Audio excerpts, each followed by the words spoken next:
L'opération Un dimanche à la campagne, c'est un peu le salon de l'agriculture version auboise. Parmi la soixantaine de sites ouverts pour l'occasion, le lycée agricole de Saint-Pouange, pour la 3e année consécutive, on ouvre ici aux citadins troyens notamment les portes de l'exploitation.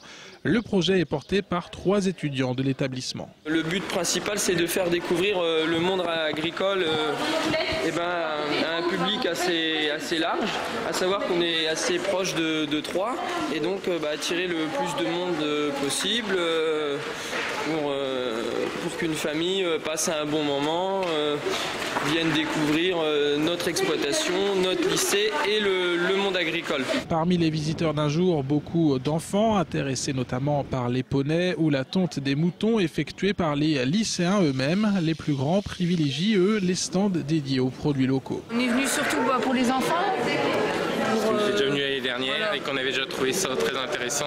Donc en plus, ils ont l'air de s'être un peu développés en surface et en thème. Donc, pour les animaux, les poneys, les tracteurs, et puis le plaisir de la visite des agneaux.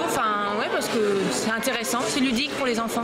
Autre site de ce dimanche à la campagne dans l'Aube, Ménil-Saint-Loup, dans le canton de Marcilly-le-Hayer. Depuis 2007, une partie du village se mobilise autour de l'opération. Ici, place aux expositions de 2 chevaux, à la cuisson de gougères dans le four à pain ou à l'exposition d'artistes locaux.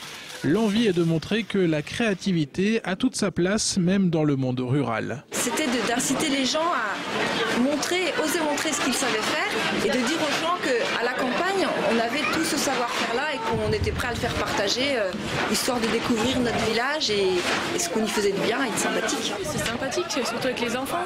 Ils apprécient les manifestations comme ça, quand il y a un petit peu d'activité, c'est vrai que c'est bien pour eux. Les voitures, là, non plus, les vieilles voitures. Puis forcément, les gougères.